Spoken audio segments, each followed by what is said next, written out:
Hello friends, स्वागत आहे तुमचं कामिनीज फूड किचन चॅनलमध्ये। आज आपण बाहेरून कुरकुरीत आणि आतमधून मऊ अशी कांदा पराठ्याची रेसिपी बघणार आहोत। चला तर मग सुरुवात करूया। लागणारं साहित्य अगदी साधं आणि सोपं आहे।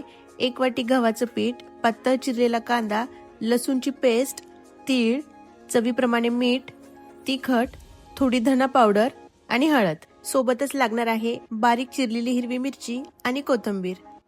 सगळ्यात आधी एका प्लेटमध्ये कांदा घेऊन तो मोकळा करून घेऊया। कांदा व्यवस्थित मोकळा करून झाला की चिरलेली हिरवी मिरची आणि कोथिंबीर टाकून घेऊया।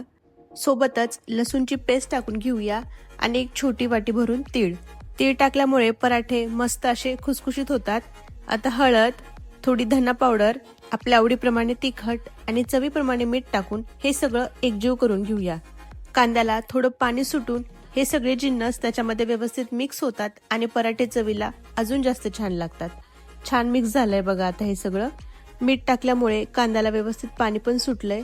आता आपण ह्यात थोडं थोडं गव्हाचं पीठ टाकून आणि थोडंसं पाणी टाकून ह्याचा उंडा बनवून घेऊया। कांद्यामुळे पराठा लाटायला थोडा जड जातो, त्यामुळे हा उंडा थोडा घट्टसरच मळून घ्यायचा।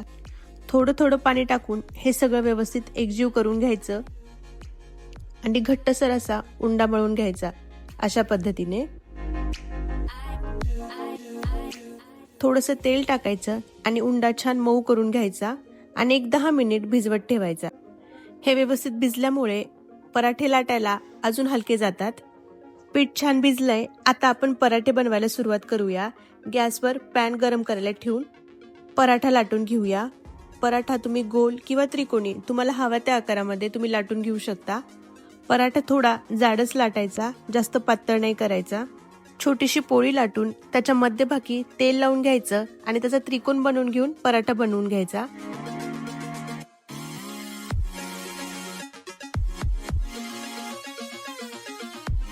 मस्त असा त्रिकोणी आकाराचा पराठा लाटून तयार आहे।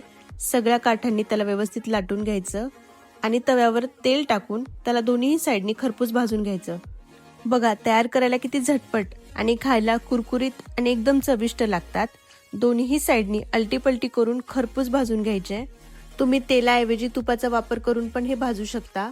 भरपूर असं तेल लावून दोन्ही साइडनी भाजून घ्यायचं। तयार आहे अगदी झटपट तयार होणारा कांद्याचा पराठा। हा पराठा शेंगदाण्याची चटणी, लोणचं किंवा तडका दिलेल्या दह्यासोबत खायला खूप छान लागतो। तुम्ही पण असा पराठा नक्की करून बघा आणि कमेंट करून सांगा कसा झालाय तो। आज बनवलेले कुरकुरीत असे कांद्याचे पराठे आवडले असेल तर लाईक करा आणि चॅनलला सबस्क्राईब।